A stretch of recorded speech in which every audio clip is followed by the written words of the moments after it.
Good morning, viewers. Welcome to Women Now. It is a fun day here because we are back again in the studio talking about topics. Have you got a topic in mind, or should we just talk about rituals? Fun. Rituals? Fun. Rituals. Yeah, rituals. That's fun. It's fun. It was in my mind last few days that we do so many rituals like birthdays, New Year, wedding rituals, someone passes away rituals. There's so many rituals that surround us, and we are kind of defined by our rituals. What do you think of rituals and the significance of rituals, and do you follow any?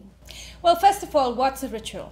Ritual is, it could be food, it could be language, it could be our roots, cultural background. So yes, I do. I have 2 kids, I have a family, and I want them to learn where I came from and where they came from and where we're going as a family. And I think rituals lay a good foundation for a good livelihood. And I do follow rituals. Every festivals that we used to celebrate in India, we celebrate it here.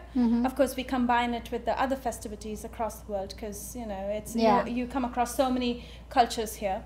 But yes, I do agree that those rituals and cultures should be followed for a good livelihood. It lays a really good foundation. Now, what was in your mind? I have a perfect definition of a ritual. I think those are rituals are time-bound disciplines in our life. Yes.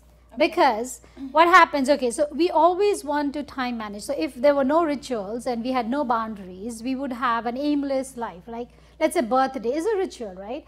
We look forward to a special day called a birthday, and it is bound that on that day we celebrate. Otherwise, people wouldn't know which day to pick to celebrate. So it becomes a ritual then. And let's dig it deeper, right? Like if it's a birthday, the happy birthday song is sung across the world. That's a ritual. It's a ritual. Oh, that's great. Right. Never thought of that. Right. Pujas are rituals, like Durga Puja. So it is a time in a year when you are disciplined to actually pray. Because if you have not done that throughout the year, at least you find time in once a year to do that. And then it's also a way to celebrate. So rituals do actually help you connect with your culture, your roots, because it is tied to where you come from. And most of the rituals are in and around your lifestyle. So when we were growing up and we were doing puja, so we would have these months of the year in which you're supposed to eat special food is because the harvest time and that food comes about. So there's abundance of that food and you're supposed to eat that. So it becomes a ritual. But I think what ends up happening later on in life is that if we are too strict about rituals. Well, I was just going to say, don't overdo it. There needs to be a good balance. Right. And you must always understand the meaning of the ritual, because what is happening in these days, I feel, is that we forget the actual meaning of the ritual and we do it just because we have to, without understanding what it was meant for. But that's why it's a ritual, because you have lost that, right? Isn't it? When it becomes something that's being repeated daily, you don't know why you're doing it. You're just doing it because you were taught to do it. I actually posted this question on social media. And I have some interesting answers. I said, do customs and rituals help us retain our culture? And Miss S. Gupta replied, I think they do, since they go back to our roots. And there was Miss Bhattacharji who agreed with Miss Gupta. And she says, yeah, customs and rituals take us back to our roots. Miss Mehta says, yes, but with change in technology and things like that, we're losing that connection with our roots. But Miss Shukla replied back to her saying that we can still do it with technology.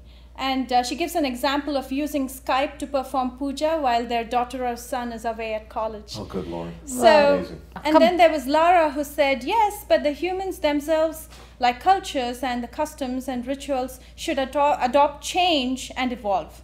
We need to blend the old with the new. Well, that is a good point. But it's true, though. They are evolving. They're constantly evolving. It's not an untrue statement. They are evolving. As we change, I think they evolve. And I was just thinking about it, just being in this country, you may not have access to everything that you used to in India. So with whatever resource I have, I try to do the pujas and everything. It may not be exactly like how I used to do back home, but I still do it. Well, again, coming back to puja, I have a whole different view on puja and the ritual that surrounds puja. We do it, we fear. A lot of people fear God and do it, but it is actually to be confident about yourself. Like you said. And once you have the discipline, you build the confidence. Right, but it is a way to worship the way you want God to be with you, and don't have to really follow that, and that's how I go by. But for people who are probably not in a space or a time to define what ritual they want to follow and they don't want to follow, it's best to go with your culture and follow what your parents taught you, is because there's something that you need to surround yourself with that disciplines you, and it's a perfect way to time manage. For example, we look forward to it. Yes. Right? So you're saying that rituals give you discipline, is that what you're saying? Rituals give you discipline. Ritual gives you facts to look forward to, otherwise there'll be no boundaries. Like I said, birthdays, pujas, New Year. I mean, it's simply a ritual that, you know, you do that during New Year's, you go celebrate. Yeah, but actually that makes me happy. I mean, all the things that we are used to back at home, while growing up, if you're able to do even a little bit of that ritual, it kind of connects me to my parents, my siblings, my home, and all of that.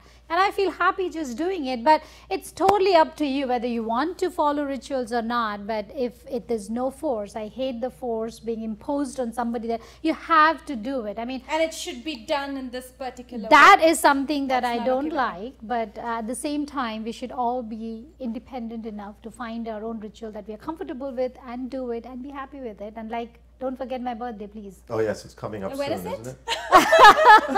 Thank you so much. If you have any feedback on rituals and why we should follow them or why not we should follow them, write to us at info@womennow.tv and we'll definitely read your point of view. You're watching America's first South Asian TV talk show. Don't go away. Women Now will be right back.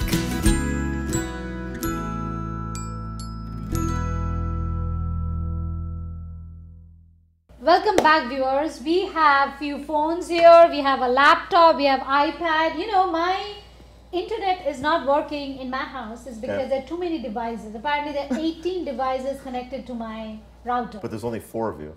There's 4 of us, yes. But there are phones, there are laptops, there are multiple gadgets and iPads and this and that. And we don't realize that we don't have enough bandwidth to support all of that. So we are constantly clashing. So there's not more technology that we can put in our lives, but we want to talk and find out from Deepak what is happening in this latest technology world that you're working in, and tell us, update us, how many more gadgets do we need? Oh, interestingly, there's been a study and it says that mobile connected devices will exceed the number of people before the end of the year. That's amazing. Yeah, totally. It's already started in my household. Yeah, so people will have more than one device. They'll be always connected, and you will be capturing more data than ever before. Talking about data, I have another data point. It was found that a teenager spends 14.2 hours on a gadget. A week? A day. A day? 14.2 hours a day he is or she is on a mobile phone or a laptop or an iPad or something is on. Yeah, that's amazing how many hours that people spend on technology. Yeah. And that points to another big issue that most of the technology companies are dealing with is big data. As and when these devices are getting connected, there's more and more data generated. Right. And more data means more analysis that needs to be done on how to better utilize this data and what value we can generate out of this data.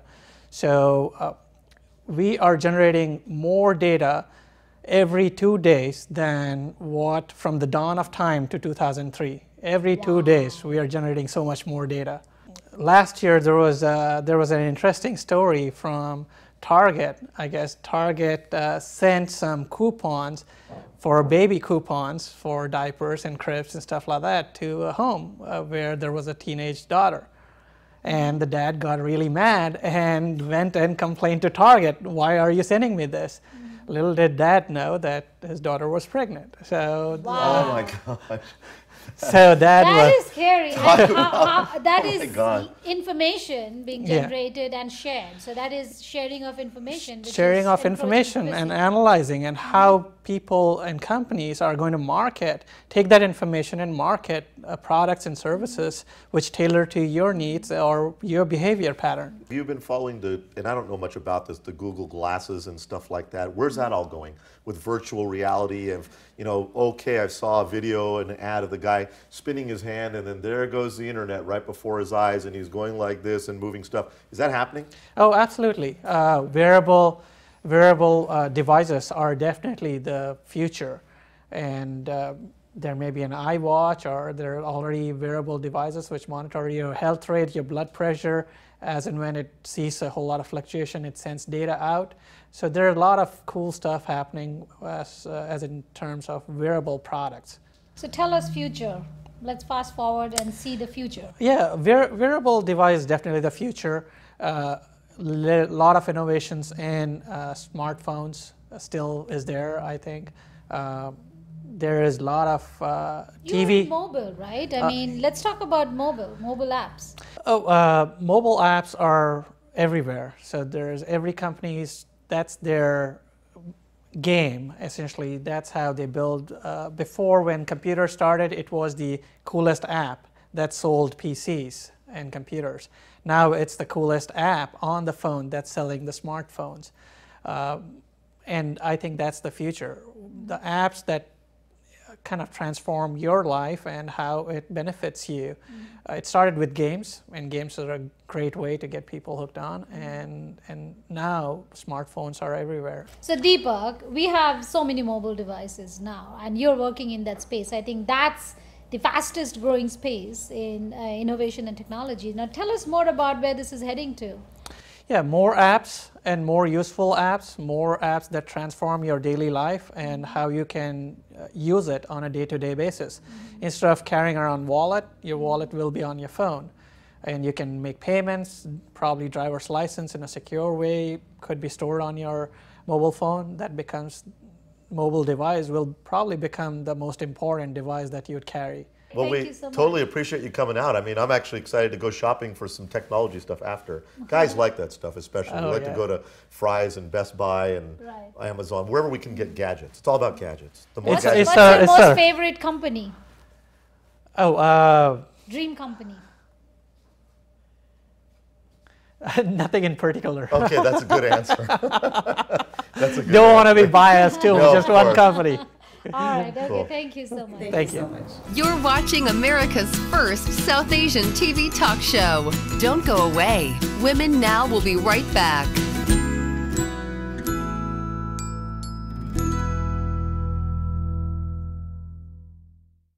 जलूं तेरे प्यार में करूं इंतजार तेरा किसी से कहा जाए ना सांवरी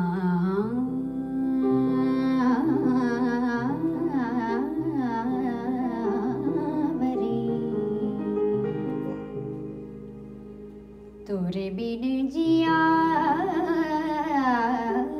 जाए ना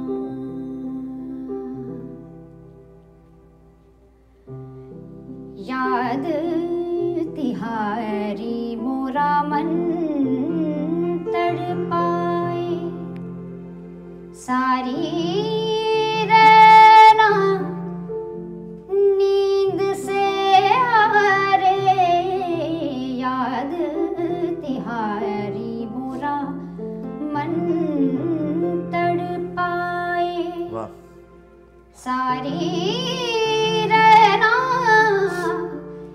नींद से हारे बिरहा की मारे देखो राह तिहारे दो नैनों की दीप जलाए जलूं तेरे प्यार में करूं इंतजार तेरा किसी से कहा जाए ना सांवरी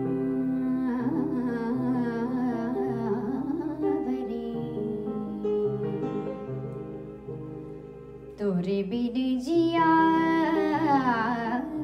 जाए ना तोरे बिन जिया जा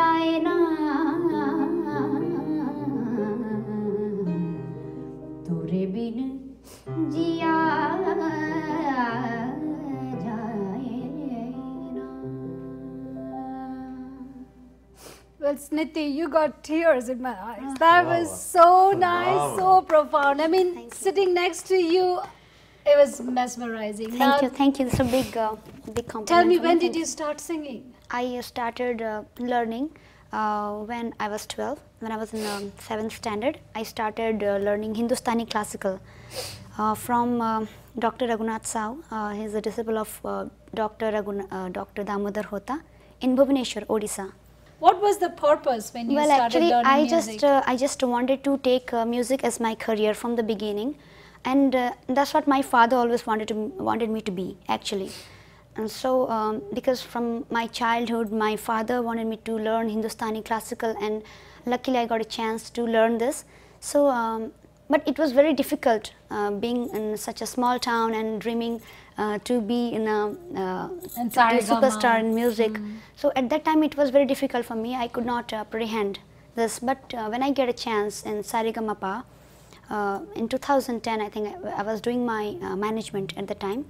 I got a chance to audition Saregama 2010 Singing Superstar ZTV.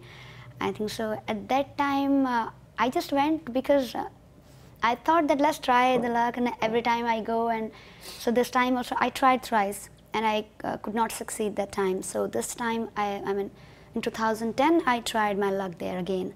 So I think God has been so kind to me that I got selected in the audition, and I went too far. What was that whole experience like? There were so many thousands of people trying out. Yes. And we saw, you know, videos of lines of just so many talented people.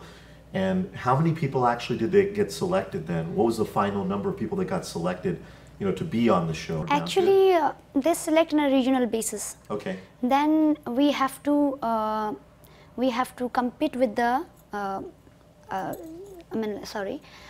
I got selected in Bhubaneswar, like it's a kind of eastern part of Odisha. Okay. Then they told me to compete with the people who belong to Kolkata and total eastern zone, zone of India. So there was multi-competitions that you had to go through, multi-levels? Yes, multi-level competition. Yeah. It is not that what we see on television directly, that before that we have already gone through 4 or 5 times. Wow. The audition process was like a bit tough. And every time you were getting selected, I mean, obviously it was reinforcing that, hey, I should become better and better. And, and then luckily, I mean, in 2010, I prepared a lot of songs, and I have been constantly following the show Saregama from my childhood. So the many eminent personality came to this show. I think this is one of the best show, best singing reality show of our country. So I wanted to be myself. I wanted to be there actually in Saregama. So when I got selected, it was like a dream come true. Yeah, kind of, actually. So what was that moment like? You're going in front of so many judges. Did they groom you a lot before that, or they just threw in there? Actually, there was in Saregama team, they a particular team works, like a Z creative team, and some group of people are appointed to teach the contestant.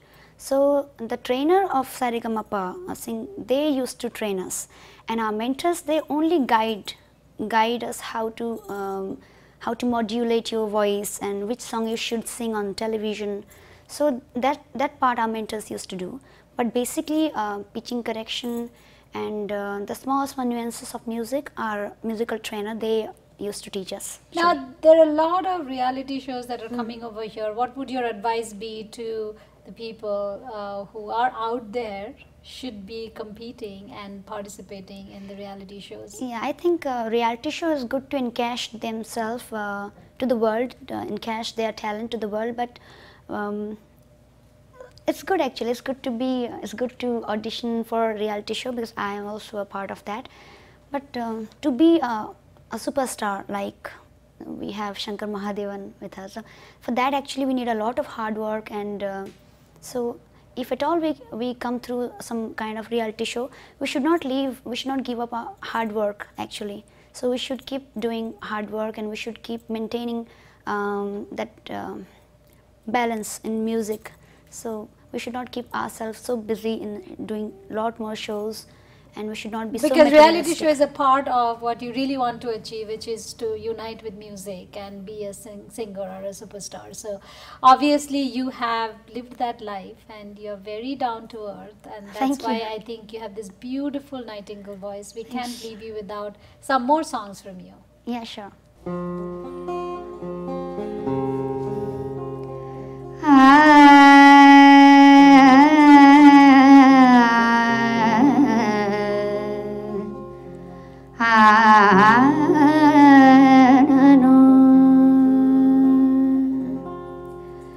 हमें तुमसे प्यार कितना